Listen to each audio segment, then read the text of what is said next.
Hello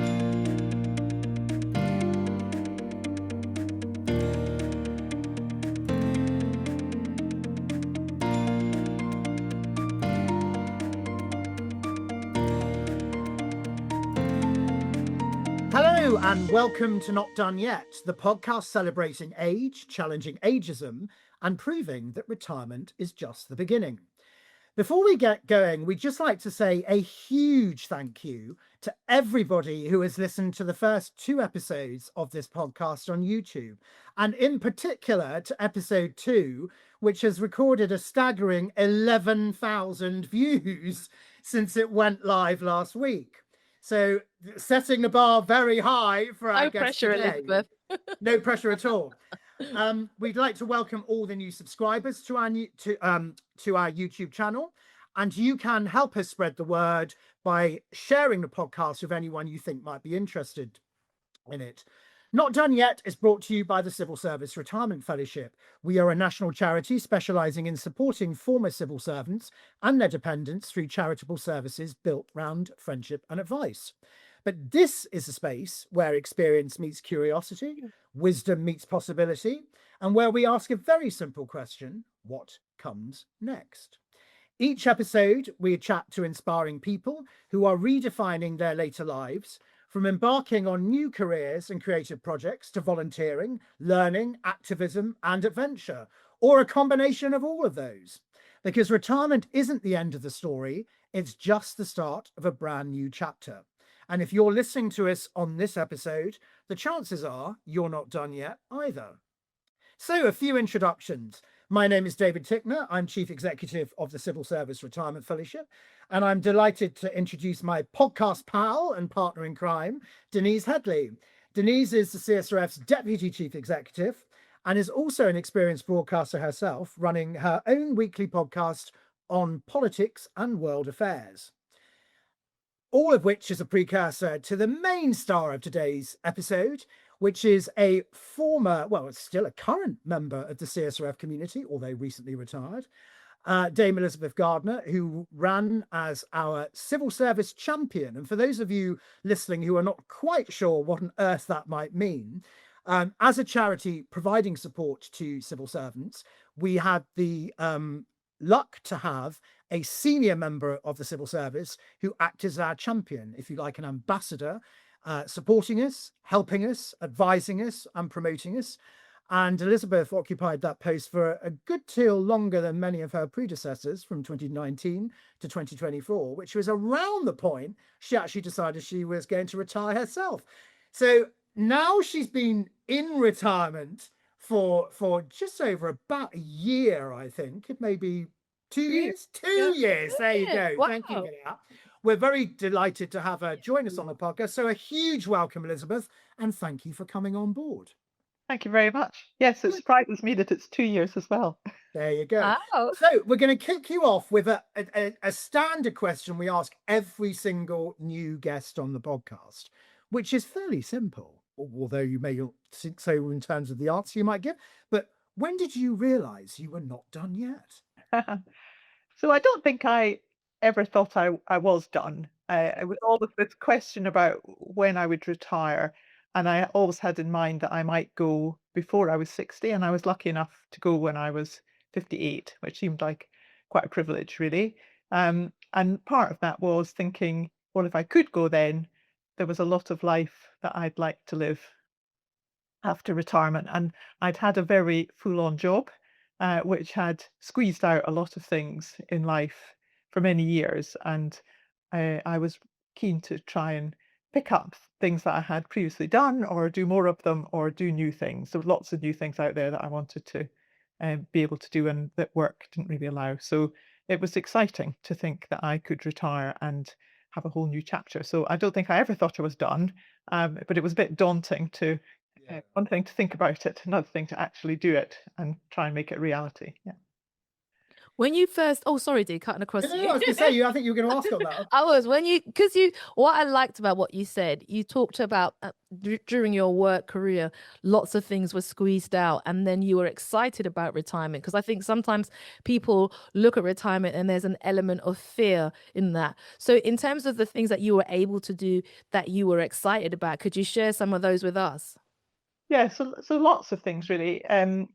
I had been involved in a little charity that's restoring a historic garden near where I live.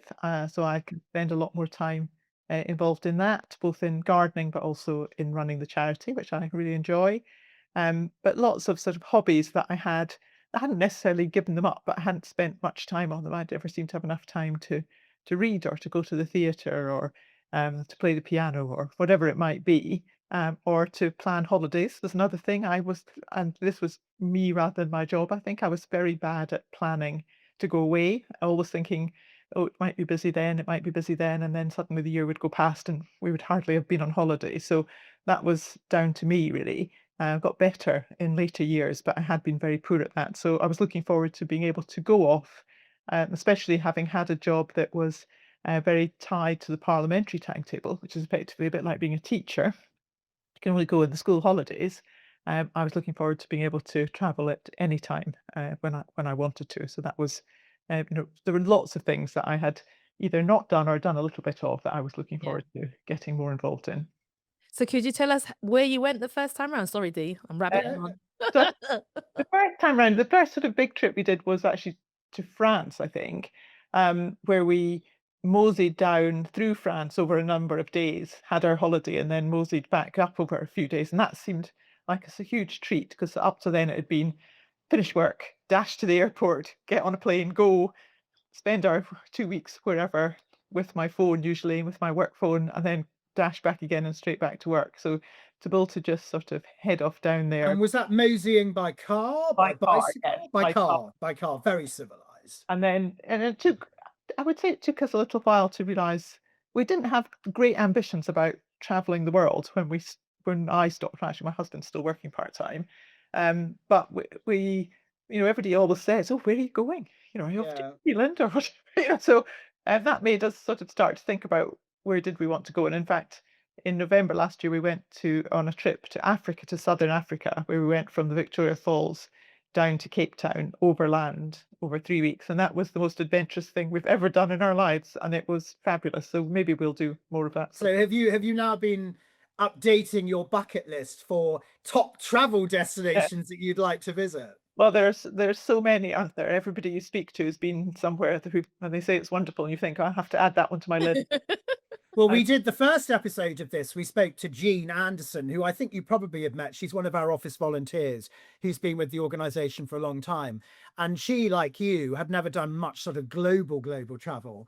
But we've been living vicariously through her Yeah, for definitely. the last few years, because I think she's done China, she's done Japan, Yeah. she's done Indonesia, and now she's off to Turkey, courtesy of Wendy Wu, who obviously do a lot of escorted tours, particularly for people on their own.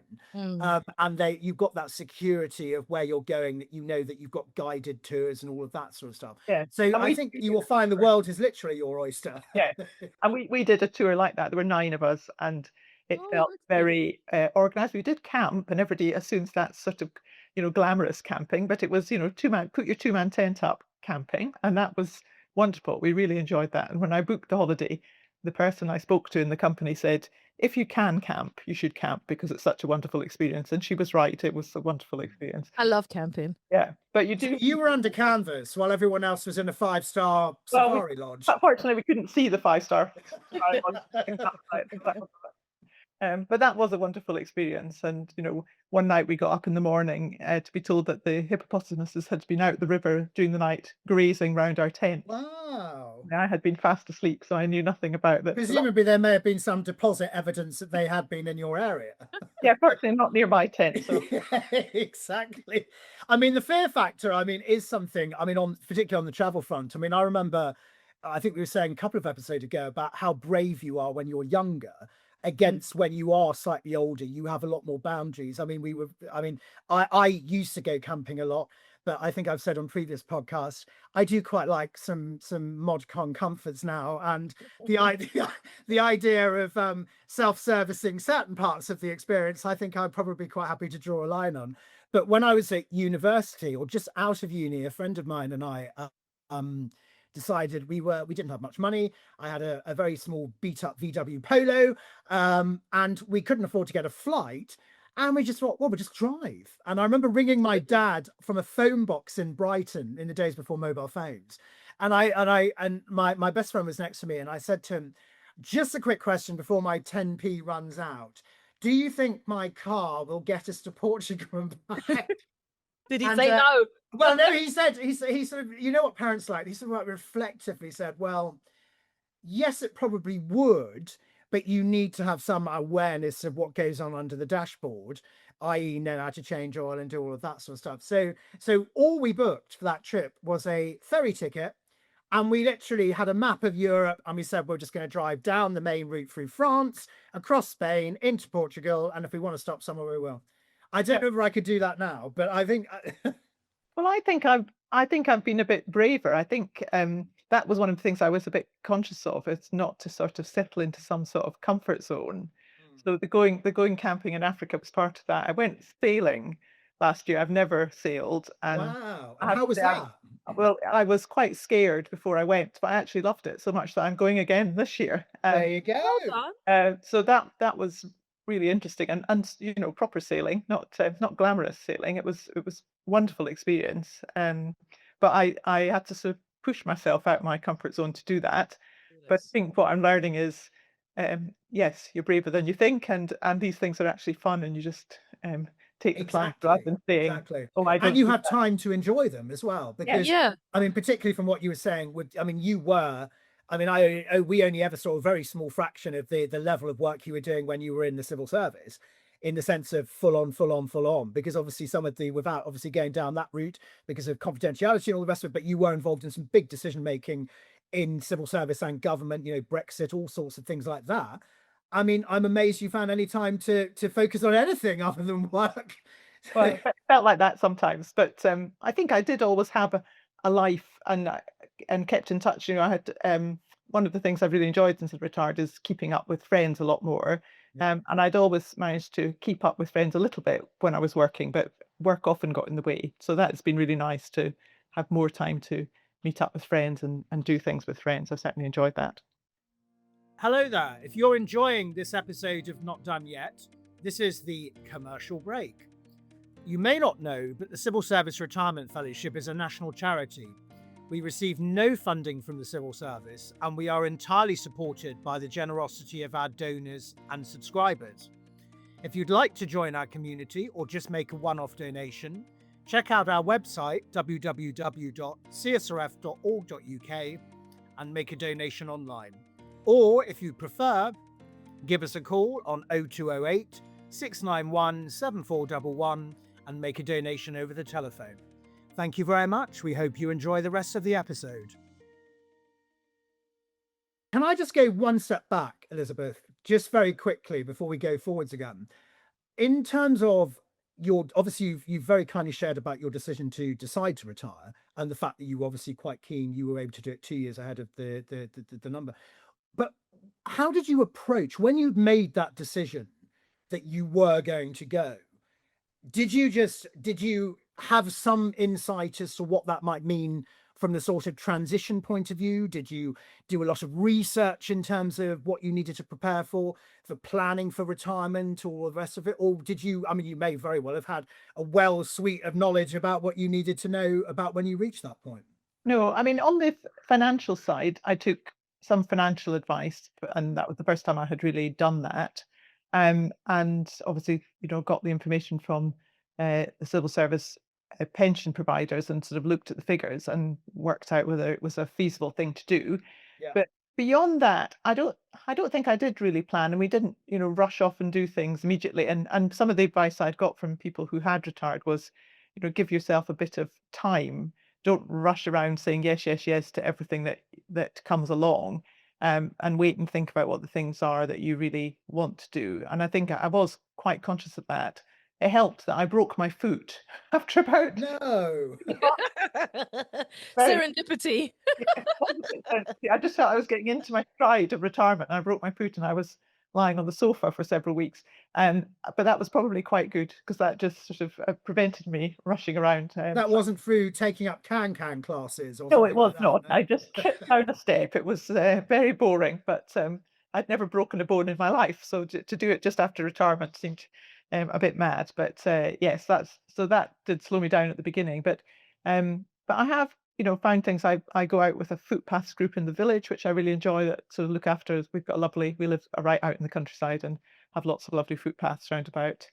So I enjoy doing that, and I hadn't really done much in my village before, so that's nice. I started volunteering at Saffron Hall, which is a concert hall in Saffron Walden, where the front of house staff are all volunteers, which I absolutely love. It's a lovely thing to do. The people are all delightful, and you get to go and see all the concerts. I was going to say best of both worlds there. Yeah. So you can feed the passion for, because I think you mentioned you play the piano. I mean, are you an accomplished pianist? No, I'm not an accomplished pianist. I played the piano a lot when I was younger, Yeah. and then I have played it off and on over the years, mostly off rather than on. We had to have the piano tuned recently because it was absolutely terrible. So, Did you remember what you'd learned in younger? oh yeah, I mean, there's a bit of muscle memory in your fingers. It's incredible, really, when you sit down to play the piano, pieces that you haven't played for 40 plus years. That gives me some hope because over Easter I popped in to see the parents, and we were talking music. My mum did piano when she was very young, did competitions, all sorts. And when we were being brought up, she was very keen that both me and my sister learnt musical instruments, and we both did the piano, and then we were allowed to choose another instrument. And at the time, my dad was stationed as a Royal Army chaplain in Germany with the British Army of the Rhine.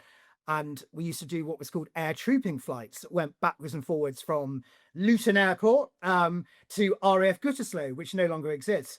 But obviously, it was all boarders. We were all boarding school kids, and they used to have boarding school allowance. So, the armed forces used to get a contribution towards school fees. And my mum always said, obviously, you've got to be very careful what instrument you pick because of the transport. Because I originally said, I really want to do the cello. And she was like, aeroplane, cello, hold, not a good choice at all. Go for the flute. Well, my sister opted for the flute. I did the clarinet.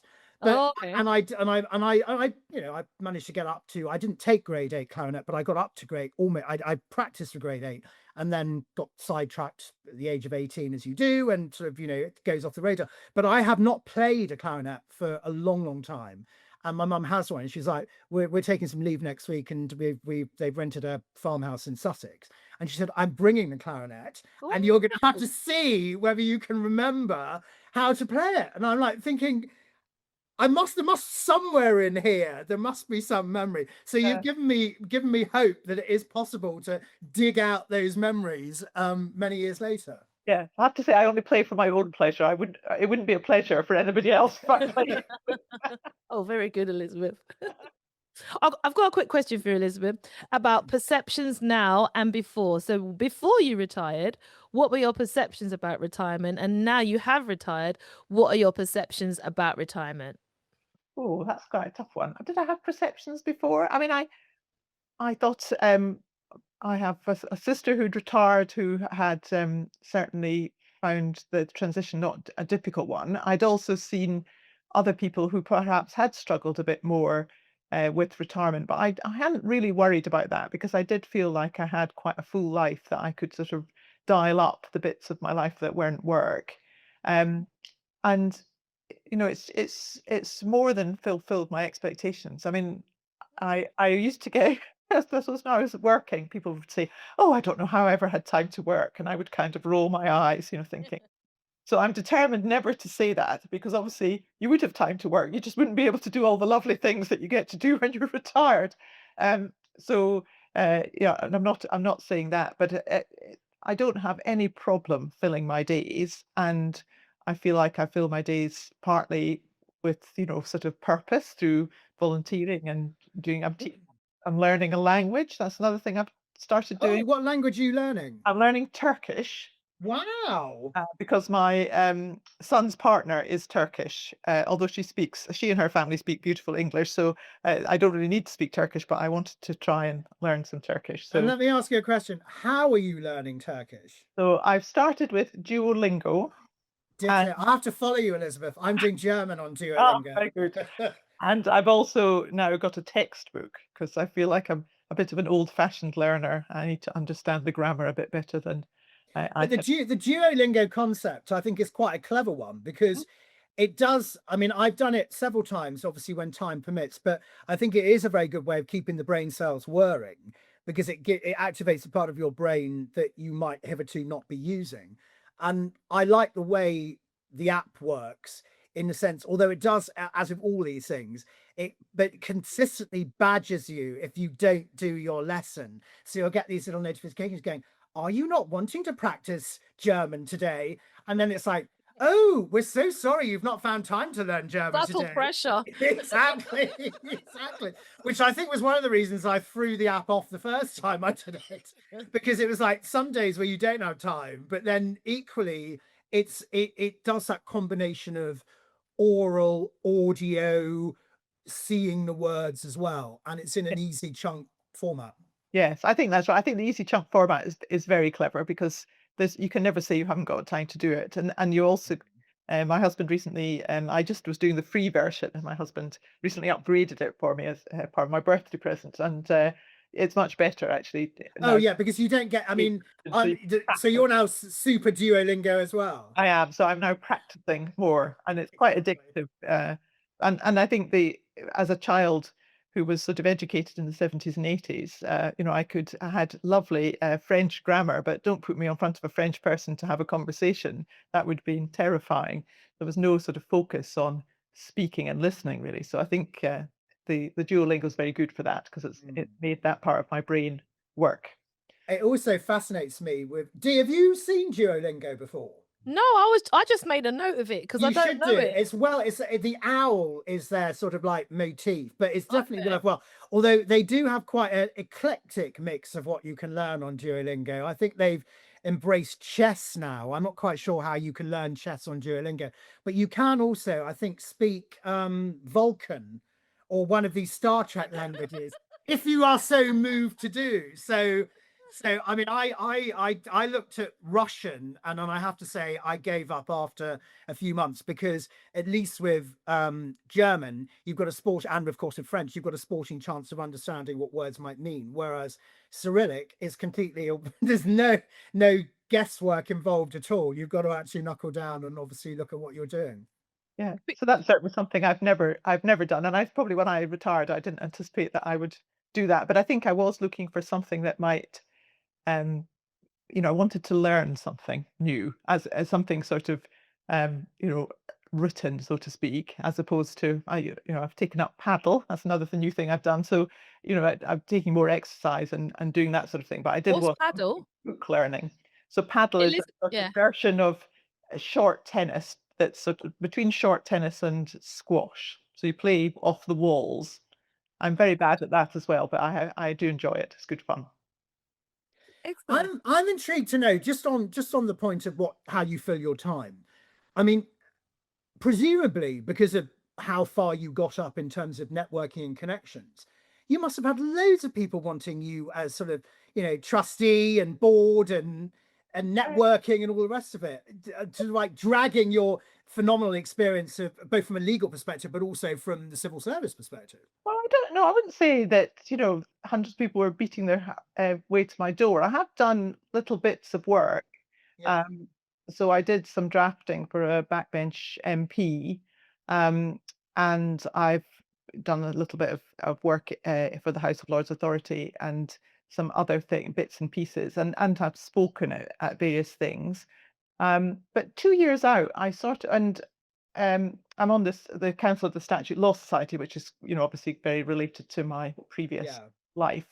Um, but 2 years out, I haven't really gone searching for lots of things, and I don't really want to get sucked into the world of non-exec sort of roles. It's not really my strength, I wouldn't say. And a bit of me from time to time thinks I ought to be doing things like that. And then I sort of give myself a talking to and say, well, why ought I to be doing it if actually I would rather be, helping with the charity that I help with or working at Saffron Hall. That gives my life a certain degree of purpose, I think, and things that I really enjoy and opens other doors to me. And I don't necessarily want to be sucked back into that world that No, that makes a lot I of was sense. working. Incidentally, we are always looking for new lunch group coordinators in different parts Go of on, the David, plug UK. it, D. Exactly. So if you do have the odd moment, Or an and ambassador. or an ambassador, yeah, if you do have the odd moment, we would be I'll more than delighted to enroll you on that, because I'm willing to bet there are lots of former civil servants retired in your area, so It may well be, yeah. who you What probably don't wish to see. Well, what I was going to ask you, Elizabeth, is you talked about the transition not being as difficult for you, but what do you miss about work? That would you say that you're happy to share what you miss about work, and also emotionally, because it's a big change emotionally. You're around your family more. You have to feel that sense of purpose. How do you feel your emotions or resilience has come in, or are you happy to talk a little bit about that? Yes, I mean, I have found the transition relatively easy, I think. I mean, I think occasionally that, essentially I'm quite a lazy person, although sort of, drove myself quite hard when I was working, but somehow not having that sort of profile of a job or being party to those decisions, I found actually probably surprised myself how easy I found that to leave behind. I mean, occasionally there'll be something on the radio and I'll think, if I'd been at work, I would have really known what the true story behind that was. But to be honest, I think 2 years out, you start to not care so much about that.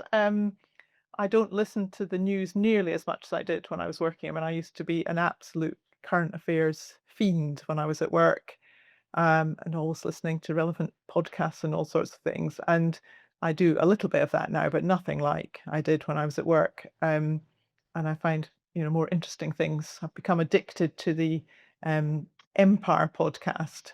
I don't know if it's a history podcast. I didn't do history at school, so it's a lot of it is new to me, and I've really How enjoyed that. can you not have done history at school, Elizabeth Gardiner? What is the Empire podcast about? Is it about the Empire, the British Empire?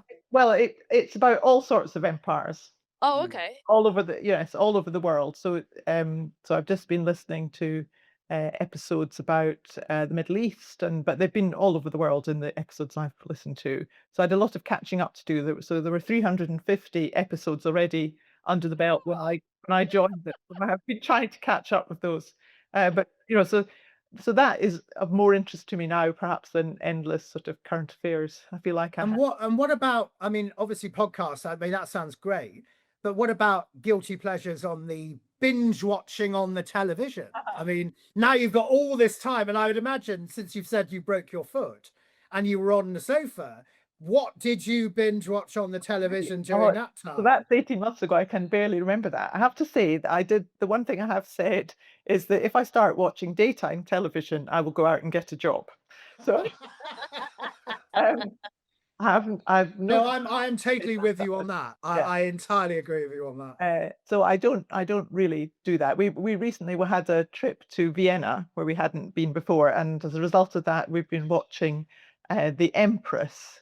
Ah, that's a German drama, is it not? Which is about the Habsburgs. Yeah.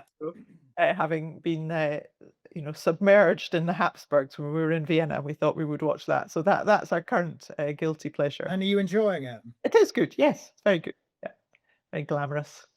But we only seem to ever have time to watch one thing at a time. So we'll find something, and over several weeks we'll watch that, and then we'll find something else. So we don't watch an awful lot of television actually. We'd rather be out, at the cinema or the theatre or something. And what was the last thing you saw at the Pix?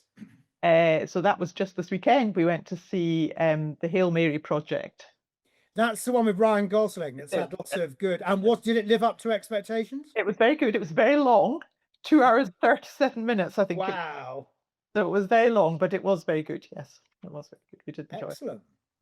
In terms of I mean, this podcast is about challenging questions around ageism.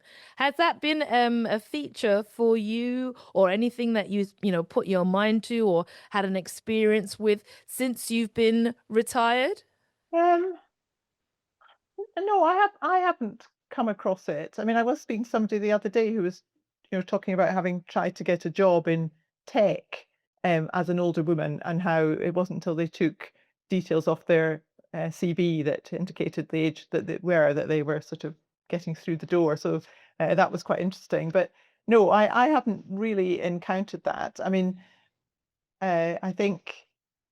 I suppose a lot of the people that I am mixing with are of a similar age at the moment. And I think that's one thing you've got to be a bit wary of when you retire, and to try and keep those connections with people of all ages, and not to, well, I certainly would like to have connections with people of all ages rather than just other people who are retired, even though they're the ones who've got time to come out and play. So that's the.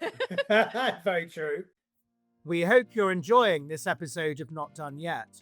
If you didn't know much about the Civil Service Retirement Fellowship, we are a national charity providing support and advice and guidance to former civil servants and their dependents.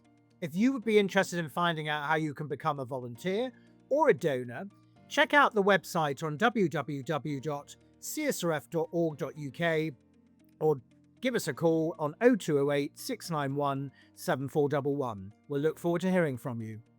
Would you say that your approach to fashion has changed since you have Good retired? question. Now we're getting to it. Or would you say that now that you are retired, your approach to fashion is quite different? Obviously, when you're going to work and you're working in the positions that you were working, you were very, dressing for the role. But now that you're not retired, what's your approach to fashion, and what's your beauty regime now that you've retired? Well, anybody who knows me knows I have no beauty regime. In fact, that's really interesting on fashion. I think that's a very perceptive question, because one of the things that I have done since I retired is had a bit of a clear out generally in the house, and including in my wardrobe. And I had a wardrobe full of jackets, like blazer jackets for work. And I left them in the wardrobe for a year and said if I'd worn any of them during that year, I might keep them. And I had worn none of them. So the local charity shop was very happy. Yeah, so there's definitely a casualing down of my wardrobe, that is for sure. And just a sort of, I'm not very into clothes, but I like to be comfortable, and I'm sort of focused on having fewer clothes that I like, and not clothes that I feel I ought to have for smart occasions. I mean, I think that does open a very interesting question about the whole fashion, because when I was working in magazine world before I joined the charity sector, it always made me laugh that advertising agencies have a very precise way of where they place clients, which is obviously very much based on the demography of the audience, and they almost have a sort of building block, right? At that, if you're talking to teenagers, this set of clients go in your magazine. If you're talking to older people, the only thing older people want are caftans, stand stair lifts, sit down bars, and shoes with Velcro straps. Yeah, Velcro strap shoes and all of that, which is utter rubbish, because actually, and anybody listening to this podcast who works in the arena of fashion, put a comment on the episode, because what I would say is actually these designers and these big brands are missing the point, because the age of the people we're talking to have more disposable income than the age of the people they think they're targeting. So if they actually change the way in which they were marketing their products, they would get an awful lot of people.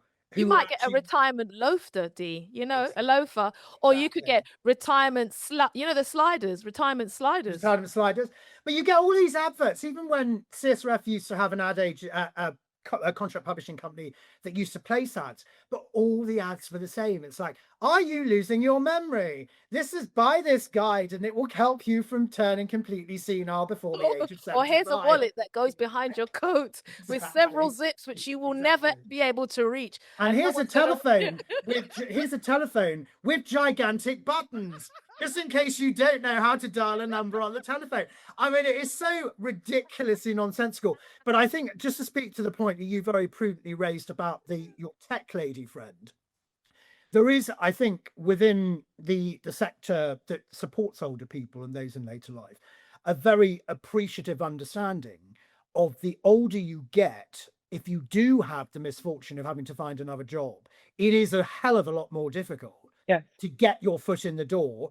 And Centre for Aging Better, with whom we often promote different campaigns, with a small c, I hasten to add, not a capital C, are doing a lot of work with ageism in the workplace, particularly, and actually saying to prospective employers, look, what you're actually getting is a huge amount of life experience and professional experience, and that shouldn't be shocking. You know, that should actually, if anything, could potentially enhance your work environment. And whilst, of course, we all accept that things need to change and evolve and all the rest of it, you would at least get the benefit of having somebody who may have said, well, actually, we did this 15 years ago and it was an utter disaster. As opposed to now, it's almost like in some quarters, anybody who's got a voice after a certain point is not heard. You know, and you sort of, obviously you're not at that stage yet, thankfully, and hopefully you never will be. But there are certain older members of our community who talk and they're not heard. Exactly. You know, and I think that's really a considered fact in is like changing a narrative, and this whole point about saying it's the next chapter, you've got a whole world ahead of you, you're actually, you know, you're not done old, yet. you're not done yet. Exactly, you're not done yet. So I think there is a big thing there, and then so far it's good that you've not had that, and hopefully you never will, because I'm sure you would confront it and call it out if you did come up against it anyway. Yes, and the civil service, you know, they took all identifying information off applications for exactly this reason, and you could see that, you know, that did prevent that, and it is, you know, I've recently turned 60, and I remember thinking, oh well, you know, if I applied for a job now, you know, they'd be thinking, oh, she's 60, you know, so it did, I think it definitely. Although Elizabeth, in your case, I think what goes at the front of your name at the end of the name might give you a tactical advantage. Well, depends what the job is. That's true. Yeah, that's true. It's interesting. I mean, I go to a gym, and what you were talking about the you know, the grey pound, effectively. I was saying that to somebody there one day. If you go to the gym and the gym is full of people who are retired, Absolutely. and you know, this sort of image of gym being full of sort of lycra clad beauties, you know, the gyms certainly around here are not. That's not the case. Maybe at certain times of the day, but you know, those gyms depend on those older people, and so you know, they have to be welcoming, and they are. You know, they have to be welcoming to. And I think a lot of businesses on that. I think a lot of businesses do. I mean, it's interesting you coined the phrase "grey pound" because I think that's a good choice of phrase to use. And I mean, if you take cinema, I mean, you obviously mentioned that you go to the cinema. A lot of the mainstream cinema chains have what they call silver screen.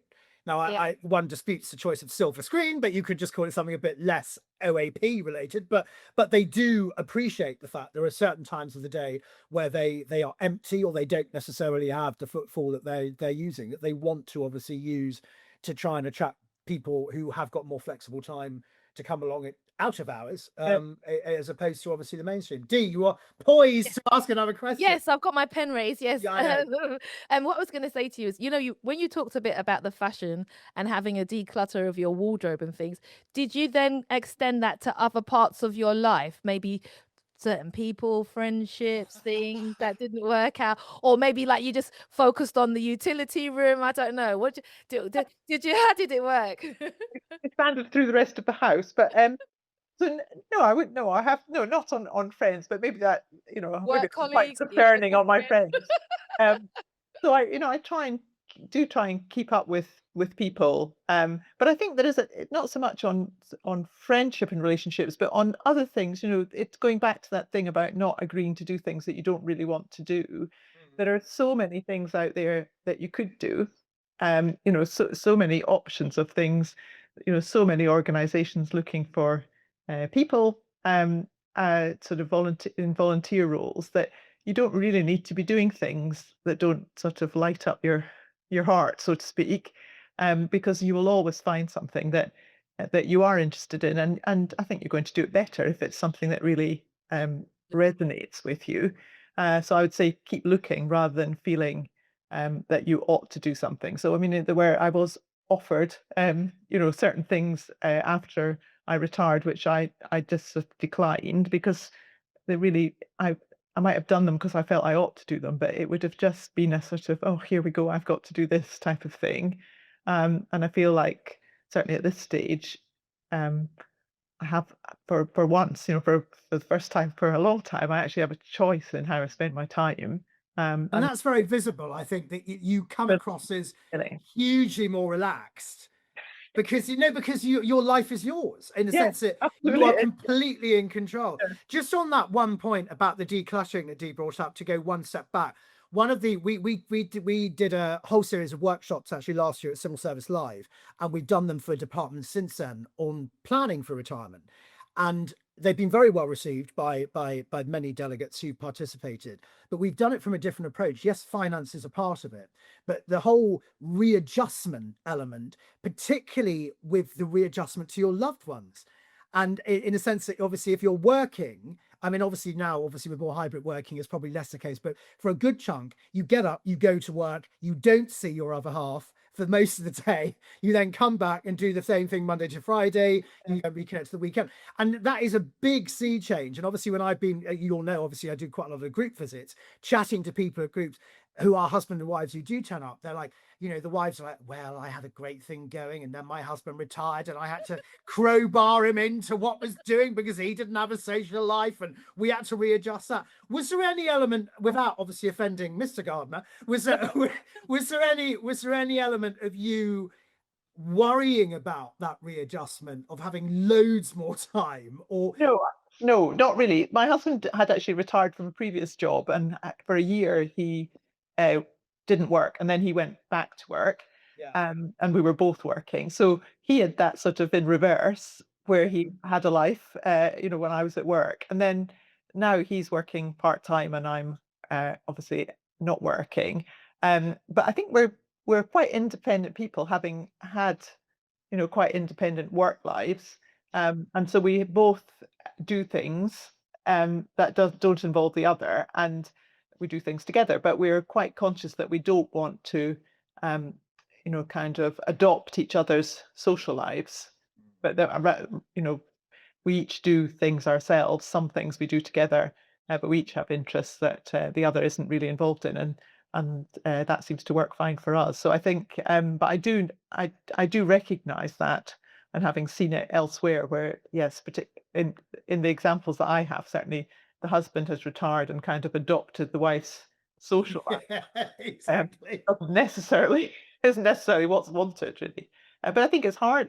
I think a lot of men are so absorbed in their That's what work life, yeah. they don't really have that sort of social life outside their family, um, in a way that, maybe this is going to sound a bit sexist, I don't know, but certainly in my experience, women are better at keeping up with their female friends and their family life and their work, and juggling them all. And certainly I, did, however busy I was, I did manage to keep up with friends over the I years. think you're entirely on.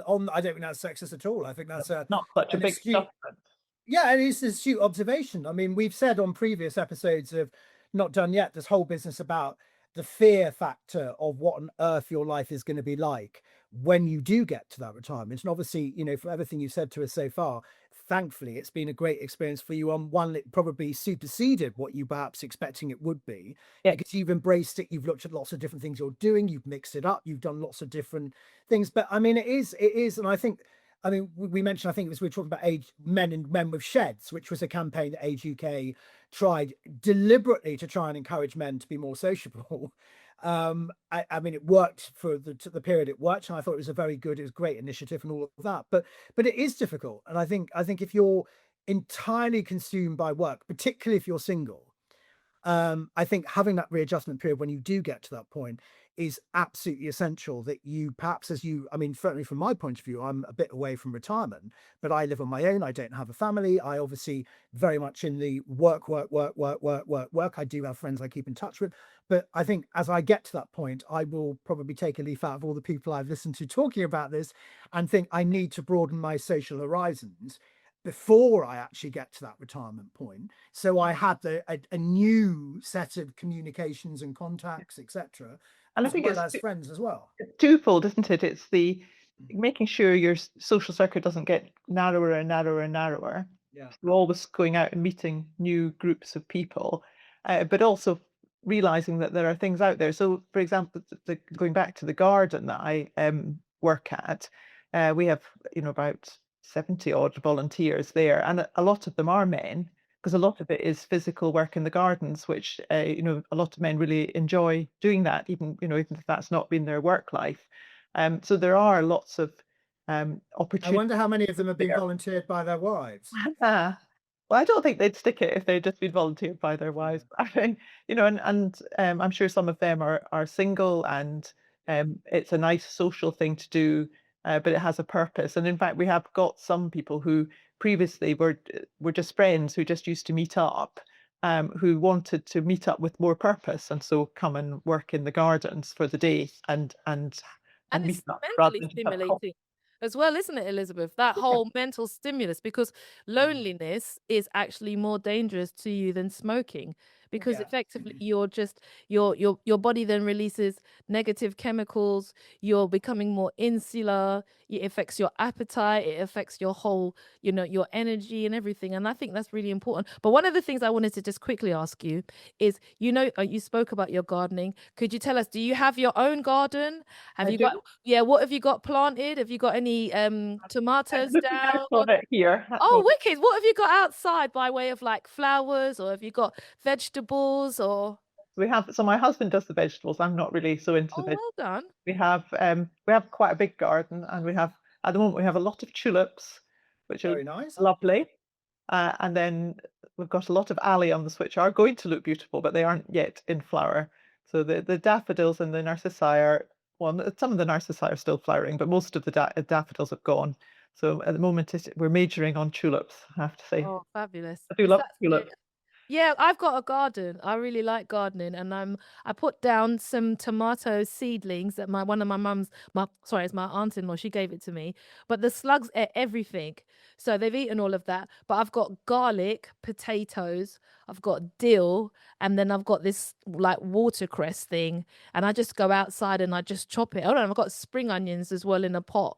But I just, you know, one of the things I'm really looking forward to when I retire is getting an allotment, because I want to grow. I mean, I've got I don't have like one now, but I've got a big black bin, and I just put the old potatoes in there, and then I go in there and I dig it out, and I am so happy to wash them off and boil them. I take pictures of them. I was like, I grew this. I know. I had a whole Very series of satisfying. WhatsApp messages Yeah. last year from D Gang. Look at my latest thing. My potato. Exactly. It's very satisfying, isn't it? And being outside, I think, when I come back on a Thursday, I spend the whole day in the other garden, and it's lovely being outside all day, whatever the weather, really. I My think mum it would adds to your certainly spirit. be 100% with you on the slug thing. She is waging a permanent war against slugs.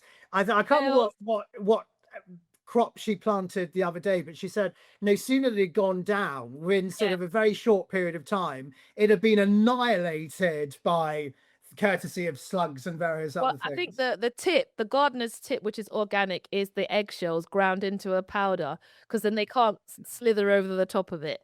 So that's the thing. But I mean, not being funny, slugs have rights too, and they still need to This eat. is true. This is true. They need to be rehomed rather than that could be a new charity, a foundation for wayward slugs. Oh, I love it. So That was- Elizabeth, looking forwards, I mean, obviously you are very newly retired in a sense of 2 years, proportionately to most in our community who Yes. have been variously retired from 15, 20, 30 years.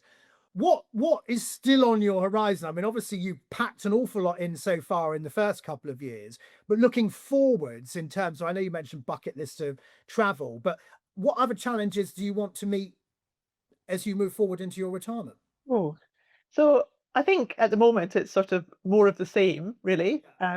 Get better at my Turkish, better at my paddle, better at my piano.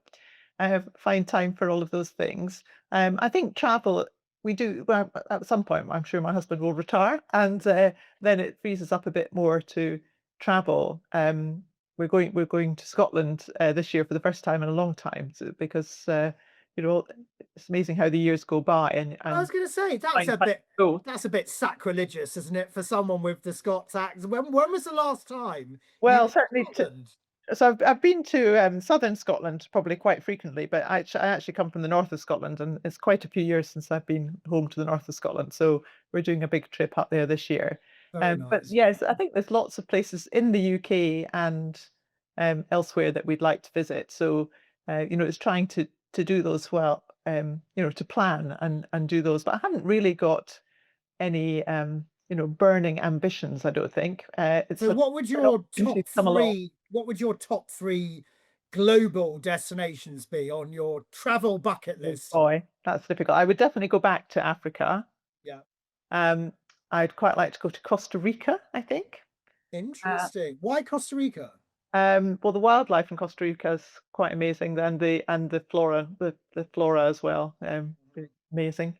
And well, the west coast of Canada has always been on our list. Never made it to the top, so perhaps those might be three. But I keep meeting people. I've met somebody this week who's been in Korea, and then you hear about Korea and you think, oh, that sounds interesting, or some Yeah. Japan, and you think, oh, that sounds interesting. So the list just gets longer and longer, really. Well, that sounds great. And at some point, I imagine we might, move house, which I imagine is a thing that many of your members have had to face. Wow. And You're downsizing. Well, well, we've got actually one of our online social groups, which we just launched this year, a brand new social group that people can join online. So obviously we've got our lunch groups and our usual groups. I know you've been along to a couple. I think you visited Worcester Park with me a few years before you retired. But we appreciative of the fact that the physicality of our groups is diminishing due to aging volunteers. We brought online, and the first meeting was actually last week, an online social activity where we've got a program of speakers and you can tap in during the lunchtime, etc. And one of the talks I think we've got coming up a bit later is all about downsizing and decluttering. I mean, you've already started the decluttering, but the downsizing element. But would you stay where you are now, or have you got a burning desire to move somewhere else in the UK or overseas, perhaps? no, I think it will depend where our family is. We will sort of stay closer to them. But yes, it's knowing what time. It doesn't feel we don't feel ready yet, but it's not missing the point that it was the right time to do it. I think is the I think key. I think as we get older, we have less new experiences because we've already done so many things. And then we have less opportunities to feel fear because that fear feeling is something you are more accustomed to in your youth. So when you get to our age, the idea of doing certain things brings those things, and the comfort is routine. So when you don't have your routine, you are uncomfortable until you make it comfortable. So the whole notion of the downsizing, I think, can be quite daunting. But then, like you're saying, it could free you to do other things. You might have a lot more capital available. You might, be able to do more potentially, I don't know, grandpa duties, that kind of thing, more traveling, more fashion, shops to the fashion. One of the stuff biggest like that. problems though with downsizing, just on a slight diagonal, is what do you do? Where do you get rid of your stuff to? Because I think that's become increasingly more difficult to find places if you wanted to get eBay. rid of. Well, yeah, I mean, you could do eBay, but if people, I mean, some people Vintage. are concerned about giving too much personal information Okay, yeah. about selling stuff. Mm. And obviously skips seem to have a lot more restrictions over what they will take, what they won't take locally. So it's the sort of that if you do want to downsize, before you do that, you probably want to scope out where you might recipients of where your stuff for downsizing might go, because I think it is a bit more difficult to get rid of stuff. I mean, when we downsize, I mean, on a office wide, we used to have a much bigger office still in Greenwich. We phoned up, I think it was the British Heart Foundation used to have furniture shops where they would have a chat with a van, and obviously subject to having the right labeling, they would come collect all the furniture and then recycle it to the shops for people to go in and use it. But even that's, I think, changed from what it used to be. So if I ever have to downsize and remove any furniture from our current office, I'm not sure, it may have to go to a waste pit as opposed to any recycling. So Yeah, I think like Denise says, I think that Vinted and eBay and places now, it isn't easy to get rid of some stuff, and pre-cycle, the sort of thing where people yes. will often take that's furniture, true. or I think that's an upside of the internet. People are always talking about the downsides, then that seems to be an upside to me.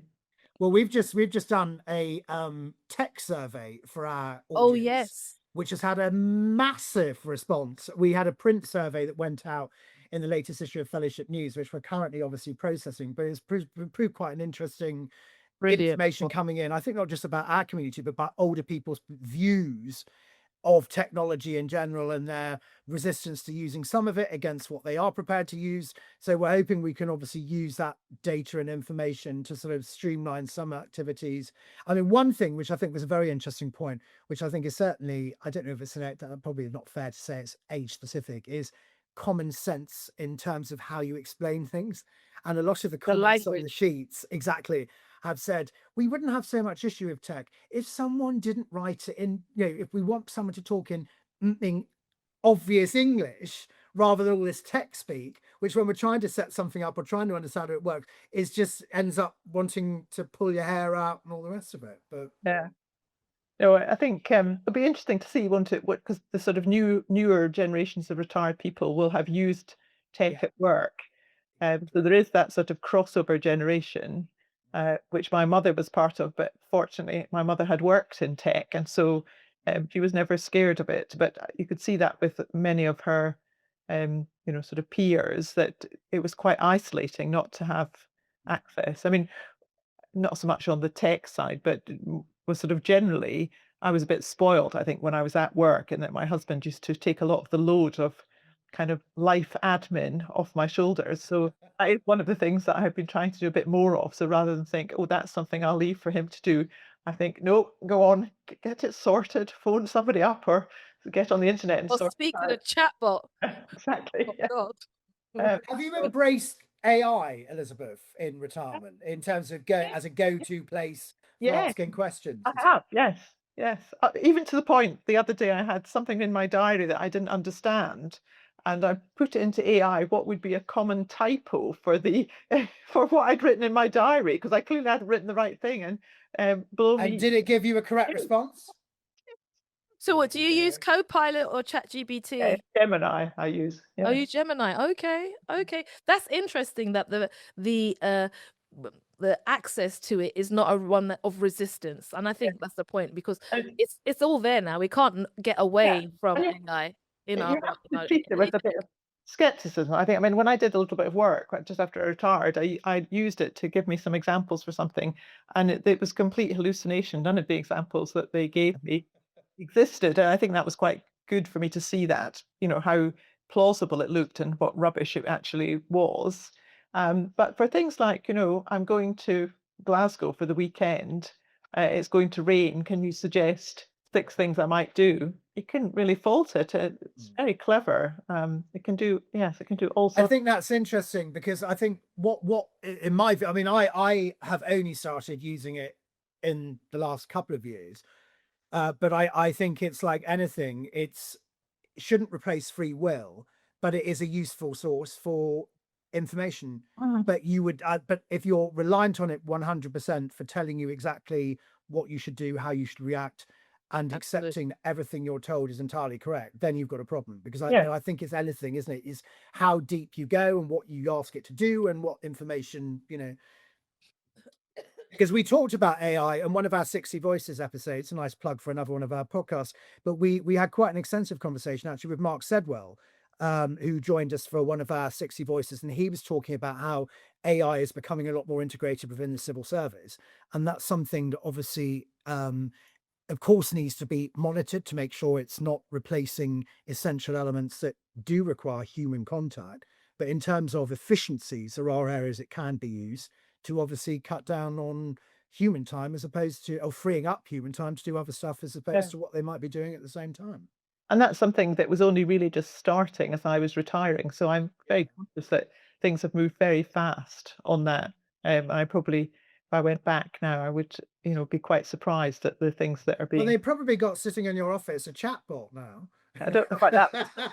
They take minutes of meetings, for example, through AI, I think, and that wasn't being done when I was. Well, just on that, I'm conscious of the fact we're coming up towards the top of the hour, and of course with your busy retirement, but I did try as a veteran traditional minute taker, as you will know, for all the years of doing company secretary. I tried one of our working groups. There was an app that could be put that would allegedly transcribe And, and of course it did. It was doing all of that. And off we got to it. It was a group leaders network, which is quite vocal for the cross section of people who were talking, a lot of conversations. And I read back through, and there was a whole section which had this whole thing about a helicopter came in and there was all this like, it's like what the? And then I remembered that Liz Beattie, one of our, who you will know from Rubber for the Board, our Edinburgh group chair, had said in the meeting, oh, I can hear a helicopter outside my window, which is impacting the noise that I can't actually hear. But this AI thing had interpreted it and given this whole backstory in the minutes of a helicopter is whirring around and blah blah blah. So it does. I'm thinking, good, I'm not quite surplus to requirements yet. The idea of actually using that when you're coming to minute is actually still quite important. Yeah, but yeah, it's just very interesting, I think, and the thing is just to try and keep abreast a bit of what's going on rather than pretend it's not happening. Don't be As scared. as a closing question, though, Elizabeth, after obviously the journey we've had in the last 60 minutes, if you were going to offer advice to somebody approaching retirement, what would your golden piece or pieces of advice be to them as they were coming up to that significant moment in their life? Well, I'd say don't be scared, but I do think people have to think about it because everybody's working life is different. So it's hard to say, my experience would be your experience.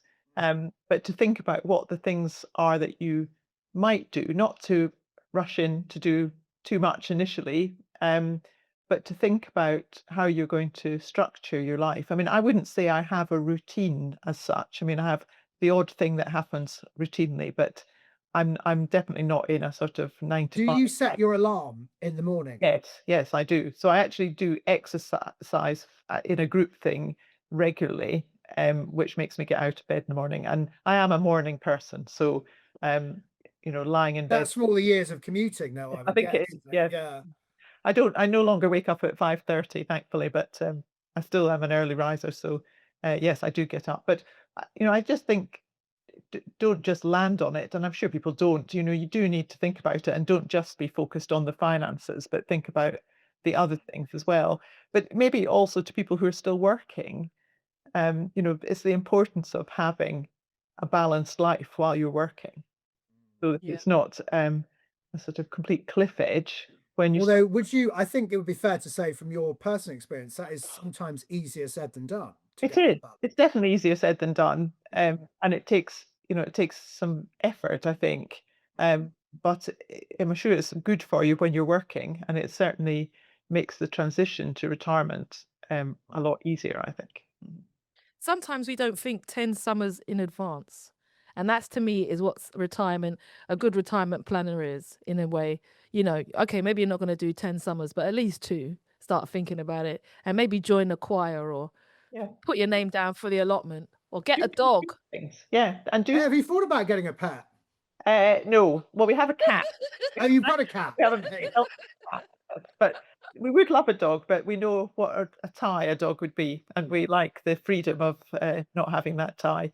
But I think there's something about pushing yourself out of your comfort zone and trying new things rather than, I think if you stick with things you already know, or only do the things that you think you'll find familiar and easy, then you kind of miss a trick. And trying to, push yourself a bit to do some of those things that you find a bit scary or where you don't know anybody or, that might challenge you a bit.